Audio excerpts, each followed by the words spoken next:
Cool. Cool. Okay. So yeah, I guess a quick bit about myself. I am like, I would say even like the opposite of like the academic route, like meaning I didn't have a background in HCI at all. That's one thing I actually feel quite insecure about. Like now, like I'm moved kind of like growing in my UX research career, and like all of the people who work at the big FANG companies at Facebooks and whatnot, like they have PhDs in HCI and psychology, and I'm like, woof, okay, gotta go back to school. But anyway, so I went into UXR out of just like a curiosity for the discipline, because I thought it allowed me to connect with people more, and that's something that fundamentally is like just something that's important to me. So I just kind of walked into it like that, and then now 3 years later, I've worked on 5, 6 contracts for different startups from growth stage, from pre-seed to seed to Series A, down to Series B. So that's kind of the space of UX research that I do. I know it's very different the larger the company gets as well. And so there's a lot of nuance I found in like how the size of the company affects the practice or the tools that you might use. And so in like the startup, like the earlier stage startup space, tree testing I think needs to be done more, like in usability too. I'm surprised that it's actually not done as much as it. I mean, like I was reading up on it before this, and I was like, okay, yeah. this seems pretty damn important. How come I've never done it before? You know? Yeah. So yeah, excited. What would you say were all these startups tend to like more in terms of what they do, what they employ as UX research methods? Yeah, I would say bread and butter is going to be interviews and usability. To like definitely interviews and usability, just because I think like, I mean, interviews like span all of these disciplines, and like there's an understanding of what it is, and like the real like the kind of the people just understand it better, I think. Yes. Right. So that's a big part of it, and like the whole industry is UX research, like it's slowly growing. So there's a lot of education that we got to do, but I think it's interviews, usability. I know there's the thing, reason why I definitely wanted to connect with you is because I haven't seen many people develop like novel research methods. You know, I think that like that's actually missing from my perspective. Like I don't see it like in industry. I don't see people like developing methods like what you're doing. I just don't. This is the first time I've seen this actually, and I'm surprised. But yeah, like, I'm surprised too, because I was expecting to see actually methods or new tools appear in the last, let's say, 10 years, and I don't see much of it. It's more about, oh, let's do interviews over on Zoom, or there's a few big companies that are helping with doing interviews and qualitative research, but it's surprisingly going slowly. I think it reminds me of academia actually, where everything's super slow. And I think kind of in terms of method development, it's like that too in the industry. Or maybe they keep them, internally. They don't share necessarily. They cannot maybe share the processes, but. What one method, I don't know if it's on your radar. It's definitely on mine. It's maybe not really a method yet. I don't know what you would even call it, but like co-design or participatory design, participatory research. It's like I've seen a lot of academics writing on it, but I haven't seen it in practice yet. And there's no like rules, or there's no defined way to do it. And so I'm always like, okay, how do I do it? I want to do it, but how? Right? So I'm curious for that to come out too. I've bought a book and for that, and I didn't have a chance to do it. But do you think that it would be convenient to do in remote setting, for example? I'm just because I think at the time where initially I know it from something way before the pandemic, obviously, and the idea is to be able to invite people and at the table. Don't you think? Yeah, like, no. that maybe it's like I'm not too sure how it would work on a remote setting with potential participant having to learn how to use the tools, maybe on Miro or Zoom. Yeah, it's a Miro thing, and I like the people I've talked to that have tried to do it. They're like, it's so bad. They would actually get people to do things on paper and then just show it to the screen. So that's like that's because people don't know how to use Miro. And it's not accessible, which is ironic because the whole idea behind like a co-design is to make it more accessible. To go. I've been working with a student in she was doing human factors, and she wanted to use that, and she ended up doing it on ThinkJam, and yes. But yeah, it was my first chance of seeing it done, and we struggled a bit, but she did it. Hi. Ali. Hello. Sorry, I messed up with the time and everything. No worries. I was like, oh my gosh. And I realized like it was you, not me. No, I'm just kidding. So, okay. So this is Mark and this is Alison. I already made a few quick introduction and we were talking about UX methods actually. We prepared a series of kind of questions or topics and a few things to show you, and Alison is going to take charge from here, and I'm going to take notes if that's okay with everybody. Let's do it. Okay, and we are recording this, Alison, and yes, it's already cool. recorded. Okay. And then do you want to just give me access so I can share the screen when I'm ready? Yes. There we go. Okay. My eyes are going to be shifting maybe a little bit up and down as we go, but just bear with me here. Okay. So she already gave you the introduction, so I don't really need to go into that. But just long story short, we really appreciate that you're here with us and, giving us your insight on different UX research methodologies, because what we're working on is a very early stage prototype for agile tree testing.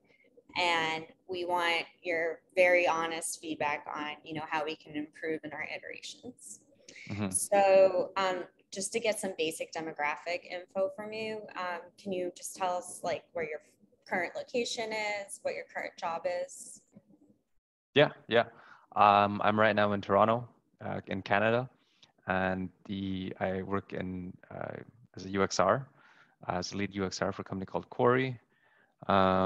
I also do contracts on top of that, so that's my full-time job, but I do even more UX contracts. So I'm working on like 3 UXR jobs right now. It's kind of, I'm living and breathing UXR. And even when I'm not working, I'm like immersing in the methods. No, it's I don't know. I don't get to like, I feel like it's just so bread and butter that I don't get to like be curious or think about new things. And yeah, like this just sounds really cool. Like even tree testing itself, like I don't really get to do it, yeah. But anyway. No, that's great. You actually just started talking about my next question. Like, what's your dream kind of product space sector that you would love to work in the future? I've always enjoyed like the neurotech space. So anything in that like industry, whether it's like health and wellness or like pharma, to like wearables and like machine interfaces. So I've always been curious about that. I've gotten one opportunity to work in the space, but it was more of an app, so it was a bit like less technical. But yeah, it'd be cool to get back in that space and do more. Yeah. As a side note, I'm actually doing the same thing. I'm working in the like neurotech wearables. I just got a patent attorney. I signed an agreement with him, and he's in like the superconductor, whatever, biotech, nanoparticle space. So maybe down the line, me and you can chat more about that. I'd love to learn about your experience and learn from you. Yeah, yeah, cool. You definitely won't be learning anything from me, but yeah. Okay, Mr. Humble, that's fine. No, like seriously. Well, regardless, it's cool to hear that we have similar interests. But anyways, so And how many years have you been a user experience professional for? Three, yeah. Okay, gotcha. I'm pretty green. Got Yeah. it. You did mention that. My apologies. So what's in your current UX like toolkit, methodology toolkit? What are you currently using on your projects? Right. Yeah. I think it might be useful to also for me to also mention like and then I mentioned this earlier as well before you came, but basically like I'm working with primarily startups from like seed to series A or B stage. And so it does, I find that the tools do change as companies mature and like there's more people on board. In like in this realm of things where I'm working, it seems like I'm doing a lot of interviews, I'm doing a lot of usability tests. Uh, I'll graze into the world of card sorts. But like that's in terms of tooling, that's I think the furthest we'll go. Tree testing, haven't touched that actually. Have always learned about tree testing in theory. Like I read about it like in prep for this call. I'm like, whoa, like why don't we actually do that? It makes so much sense. But yeah, like interviews, usability are like I'm always doing that in every contract. I'm doing it every month. I'm doing like, yeah, I'm just doing tons of that. And let's see if there's anything else to add. Oh, surveys, of course. What the heck? Yeah. Yeah, surveys. I mean, I don't like surveys, but yes, that's also something that like got to do as well. You do you use like Google Form? What do you like to use for your surveys? Right. So for documenting or like for the survey itself, it's typically like Typeform. I found like the experience is just better for people and like it reads easier. And there's a lot of like cool functionality in it. Forms works as well if you want something like that's fast and easier.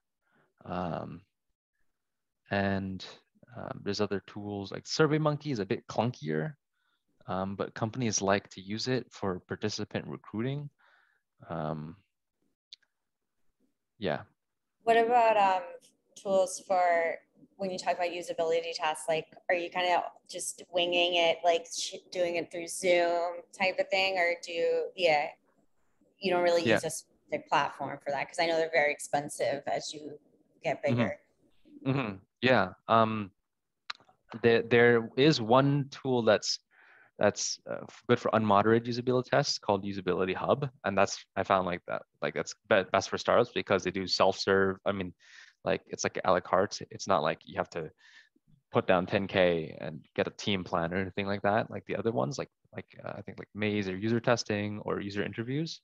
So Usability Hub is good for that, for the unmoderated ones, and for moderated, like I just use Whereby and Zoom and like just moderate. Like so, that's.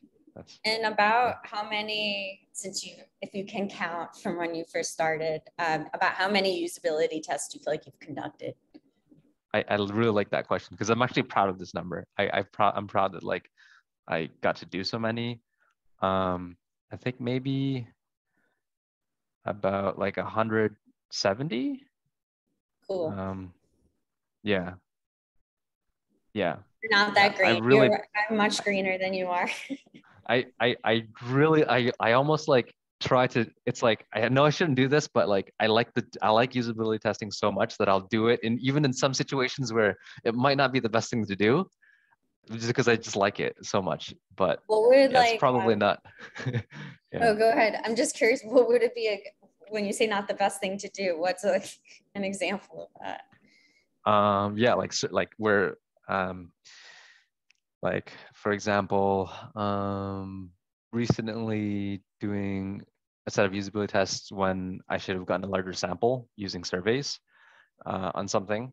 So they weren't really usability questions. They were like survey questions that I asked within the format of a usability interview.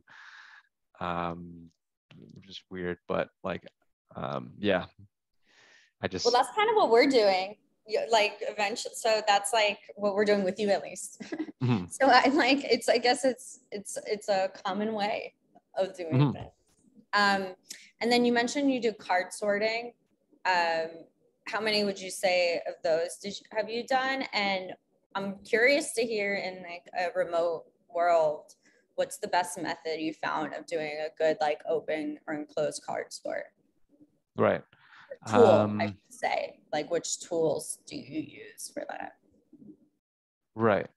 I think I've done maybe 10, 15 max card sorts.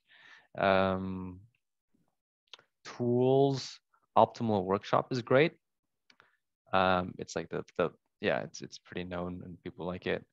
They do a lot of like articles and blogs, which are cool.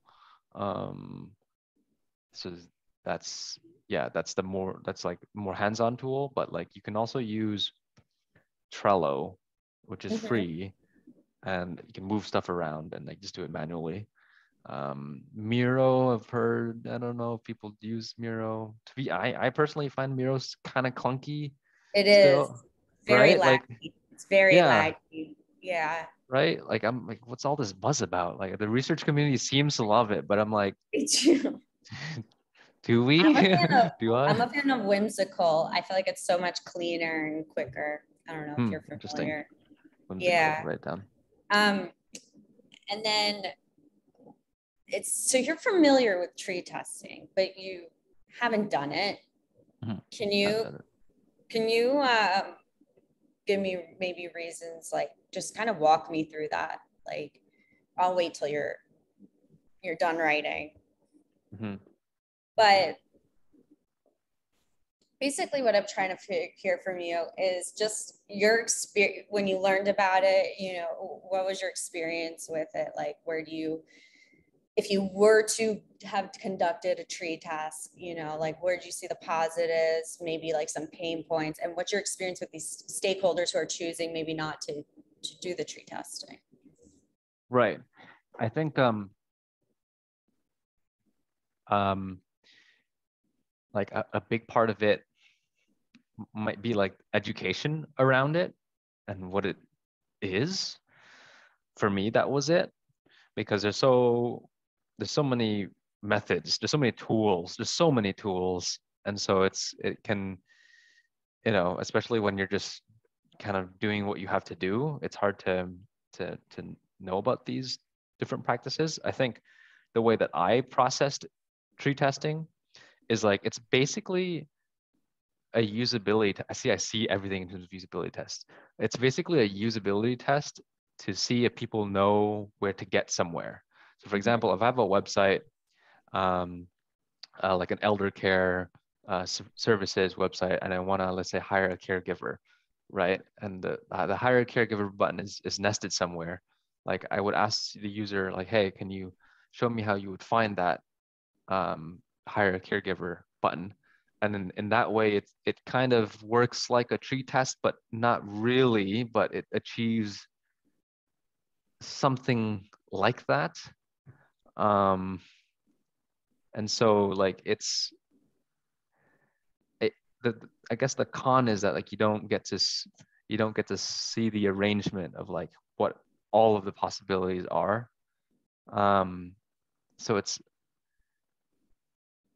a bit less organized in terms of like presenting to stakeholders, because I can't show like a 30-minute 45-minute usability test and like to and that's only a sample of one. I can't show like 14 or 10 of those. Typically I do like 5 to 7.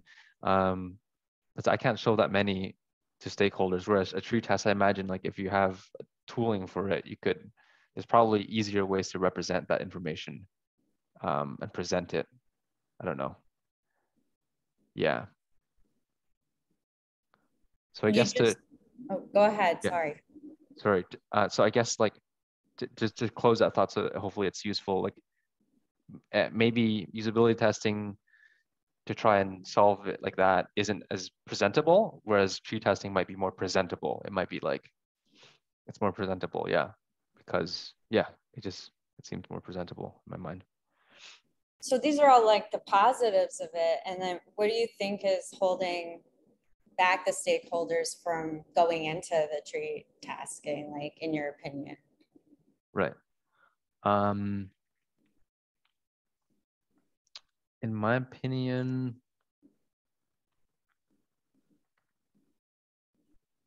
probably lack of knowledge.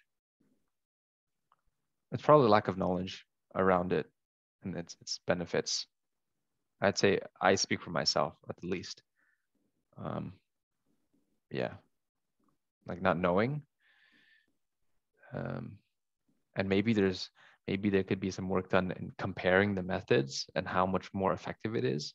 Like maybe when you do a tree test, it's that much more likely you can find a usability problem in terms of discoverability of a button than when you're doing a usability test, for example, because tree testing specifically looks for discoverability of certain parts of the app or interface, I guess. So maybe some stats on that could really help. Totally. Yeah. Yeah, cool. So basically now for the last half of this interview, you essentially like guessed, you know, the main pain points that we uncovered in some user interviews and that we just previously conducted. Now I'm gonna now share my screen. If you just give me 1 second here.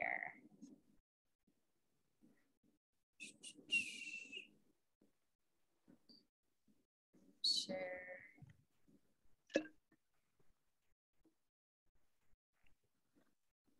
So basically, I'm just gonna kind of go through each of these points just to show you like that people agree with you. And then once I get to the last point, what we're gonna do is we're gonna show you how UXBeam tries, let me just fix this if I can. Get this a little tighter. So after hearing these major, you know, themes, these patterns, what UXBeam is trying to do to design for a solution. And this is like, we're saying we're in the very early stages. So like, be harsh, you know, with your feedback when we get there. But we just want to, you know, pick your brain. So I just jumped a bit. So the first pain point we heard was just it takes too many steps to just run one tree test. So conducting several tree tests studies in parallel, it just gets tedious. The second one is there's just a lack of time and resources to recruit the participants needed. Thirds are the results are just not really easy to interpret. And then this one, you know, you definitely touched on like the need for tree testing can be just difficult to justify to stakeholders. So it's just easier to do without. So what we're gonna do, you can definitely tell me to replay them if you'd like. So we're gonna like kind of test out to see if we've solved this pain point or starting to get there. So I'm gonna play this short clip for you, a few clips for you. And then as I'm playing it, as you know, in a usability test, you have the user talk you through it. So I would love for you to talk me through what you think you're looking at. And then when we're done with the video, I'll just ask you a couple follow-up questions, if that's cool. Gotcha. All right. So the pain point is it just takes too many steps to set up one tree test.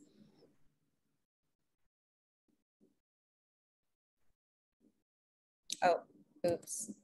Sorry about that. Let me just replay that. Yeah, the zooming is, yeah, my fault.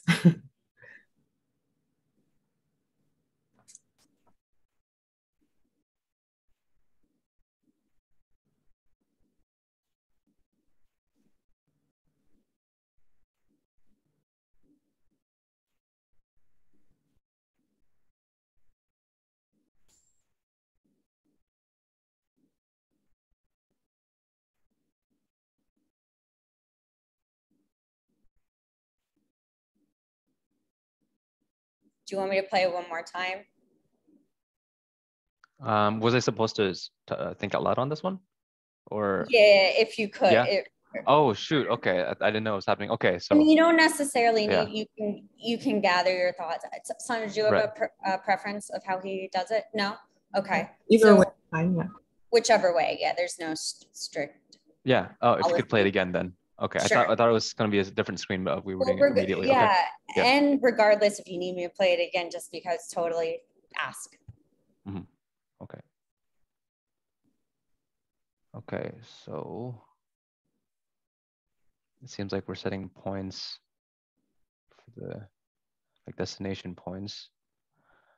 A lot of different categories. Okay, so that could be one thing. Like it's just there's a lot of like if you take apart a site, especially like big sites that have a lot of functionality in them, this is going to be a long list. So it's just not even, it's not easy on the eyes really, and like it's hard to think. Yeah. Okay.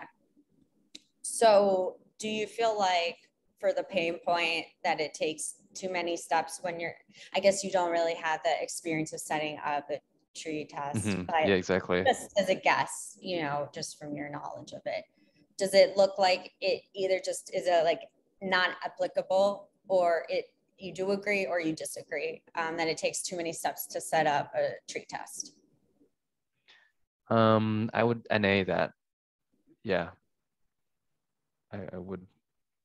Yeah. I mean, I don't have enough background Okay. really. That's fine. That's cool. Let's go to the next one. So it's the same concept, different video. Mm-hmm.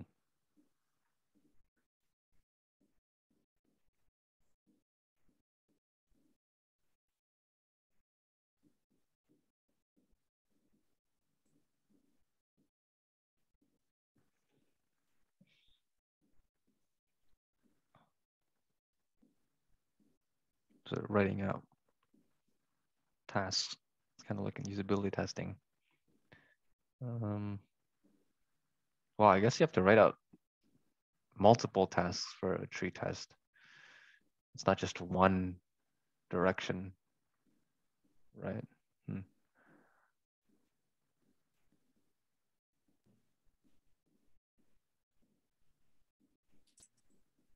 it might be harder too to do this because you have to kind of context switch. There's a lot of like different things that the user is going through, forgetting password, and then like dedicating more time to your family, writing a review. Whereas in usability testing, it's like a set of tasks related to an area of functionality. Whereas it seems like you're covering a lot of ground, or like the breadth is really high. The full picture. Yeah. Uh-huh.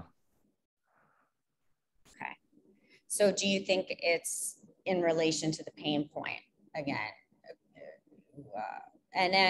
Yes. I would agree with this one. Yeah, this one seems like it could be like could get confusing or could get difficult because you're covering a lot of ground in one picture. Mm-hmm. So you agree that this takes too many steps? Right. This part, okay. Yeah. Cool.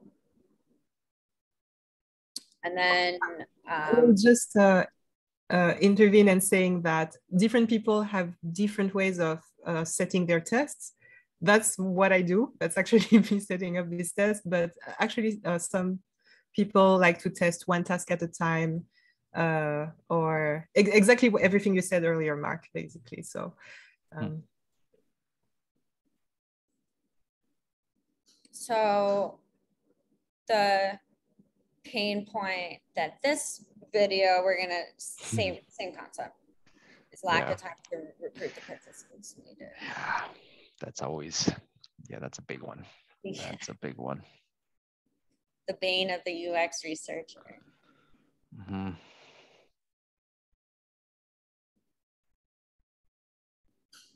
Okay. Huh. Wait, can we play that one more time, please? Yeah. Okay, so I'm just checking through, making sure all the destinations are good. The tasks are great. And it seems like I'm launching. Okay, that's pretty handy. 6 minutes. Whoa. Okay. I mean, I guess that was like that was a bit like that. Like for me, at least, without the experience, that seemed like pretty clean. Like, I mean, obviously the steps leading up to it, you know, I feel like the formatting um, is a bit like visually, it's kind of difficult. But like the fact that I could just go to check for issues and then like get results in 6 minutes, whatever software it is, that looks interesting. I didn't expect that part to be as fast. Cool. So you agree that this would, help with the lack of time for recruiting participants, or you think it's not? Yeah. Okay. Yeah, like 100%, because even when it said like even thinking about participant recruitment, I thought it would be, you'd have to go through like selecting segments, getting credits, like a lot of other screens, but like just straight up check for issues, check back in 6 minutes was like, whoa. Yeah, it's a lot faster. And I do to your point, like agree that it would help with the pain point. Awesome. And then this is our second to last one. Oops. So this concept is trying to solve that results are not so easy to interpret.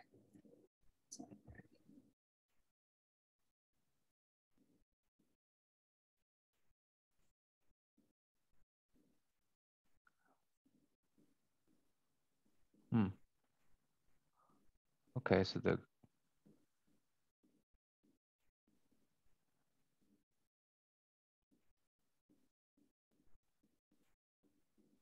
I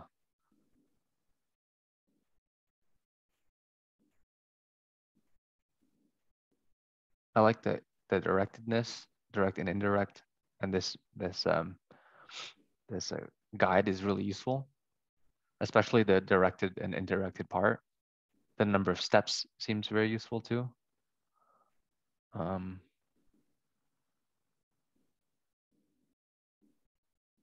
Do you want to watch it again, or you? Yeah, that'd be great. Okay.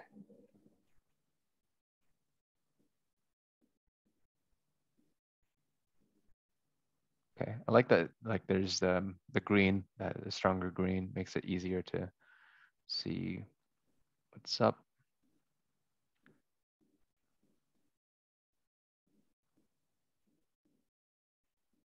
Destination found directly, destination found indirectly. Okay. Number of steps required. Path taken. So, so it'll only show up, the path taken will only show up if it's indirect. Whereas if it's direct, then it wouldn't show. I guess that like, I would still show the path taken if it was direct. Yeah, because it's still a path taken. Yeah, the path taken thing is cool. The layout here looks all right. The colors are nice. The color usage is the best thing, I think. Here. Cool. What would you change about this if you were to make it your own flow type of thing?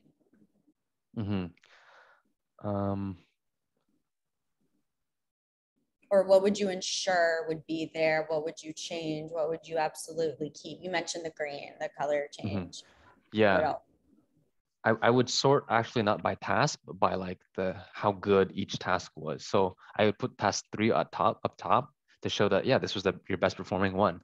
And then I would put the bounced ones at the bottom, or like everything else. So I would organize by outcome instead of by task number. Because I feel like it'd be easier to present to stakeholders, and plus, like, even as a researcher or designer or product manager reading through this, you might be like, oh, okay, like this is how, like, it's really easy for people to dedicate more time to their family, but or go through this task of XYZ, but like here at the bottom, these are the tasks we need to work on. So like that separation from good to bad might help in terms of like integrating the research later, and also just like even processing it and seeing like immediately what's good and what's bad. The colors for sure were a good move. And then just the path taken, I would still add in path taken even for direct, because it's still the path taken. Maybe I need to be reminded, like, yeah, like, by the way, this was the path that you set up in your previous in you know your flow. Like, this is what you intended. Yeah. Cool. And then for the last one, same pain point, different video. Okay, nice. So it looks like we have a page. It looks printable, which is nice. Like PDFable, shareable. Okay, so it's organized from task number, iteration. What does that mean? What is iteration 2? Yeah, I guess I don't understand the iterations. What does that mean? Unless I did multiple iterations. Okay, outcome, direct tasks, time spent, direct. This is a bit confusing to me. Yeah. Rewatch. Yeah. Sorry, that's my dog in the background. My apologies. She's going.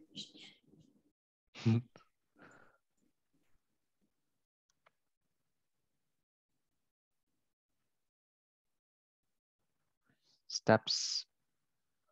Okay, so I guess I just don't even understand what the different iterations are. Is it like, yeah, I don't understand what that means. Is it like you've taken the results from this test and then you've improved the IA and then you've done it again, or is it, and then what is the outcome? Yes. Yeah. Yeah, I'm just like super confused here, but it may be because of like just me not being familiar with the method. It probably is a large part of that. Me not being too familiar with card sorting. I mean, sorry, tree testing. But yeah, this screen was confusing. So it's actually a variation on the tree testing method that is, you know, particular to the MVP we're working on. And I let Alison explain better. I think you can explain better than me, Alison. Well, right. So it's fun. When I first did the testing on this, I had the same confusion. And watching this is as if you finished up your iterations and you reach your goal. And it's like you can like click each tab to get the summation, you know, like the story, what we just like watched previously. So yeah, you were right, that this was like the end of the round.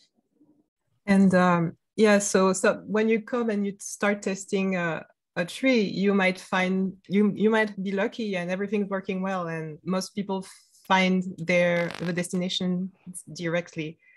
In that case, the iteration 2, you know, half of the tasks are not direct. More than half of the tasks are not direct. So you iterate by just editing the tree and redoing the test. It takes 6-8 more minutes, and you can do a number of iterations. And the idea is to do iterations until you're satisfied. And I would say until most of the tasks are found directly, because now the tree is valid in terms of findability. So that's the rationale. So, go ahead. So how did we iterate? Like, was it this is something that like, how did we go? How did we have iteration 2, 3, 4? Like, how does that work? Alison, if you can show a previous screen where we see the one of the previous the results page, actually. Yeah. Oh, okay, sure. So yeah, you see the little plus. There is you know, the tabs at the top. So can you wait a second and pause the video now? And at the top you have V1, V2, and then a plus. So these are the number of iterations or versions run so far. So you pick whatever version you want. And for example, the V2 is active. And for example, task 4 is really problematic. So you can click on plus and you go back to the edit page, change, try to find better labels, better organization, and rerun the test and come back, see in the next version if that bounce became indirect or even better direct. And that's the process. Okay. So you can end up with lots of iterations and lots of tabs, but associated with one tree project. It's comparable to like the clicks and the usability tests. Sometimes people take a million clicks. So this is kind of the same, but someone takes a longer time to find their navigation home or where they want to end up in their task, not navigation home. But yeah. Does that make more sense to you? Yeah, it does. I guess I just didn't expect there to be iterations, period, on the software, which is cool. Yeah, I just didn't expect there to be iterations, period.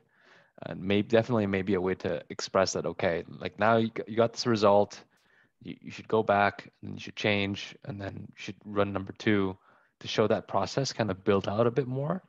Might help me understand that, like, that's what iteration means.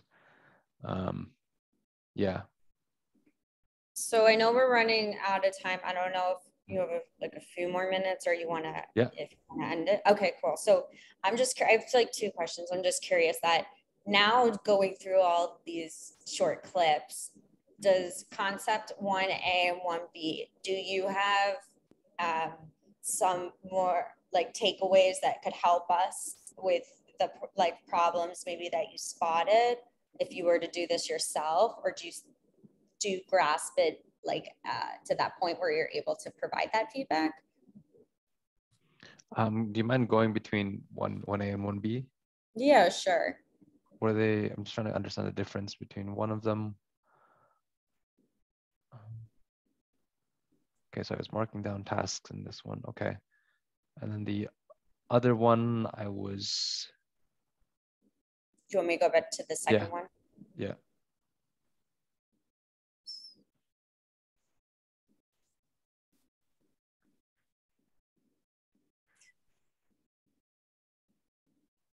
Maybe some, I will say after. So was I typing in tasks for instructions for the other one too? Just to refresh. So on 1, I was just marking them down. 1A was marking them down, and 1B, it seems like I'm taking the markings, and then I'm writing them out.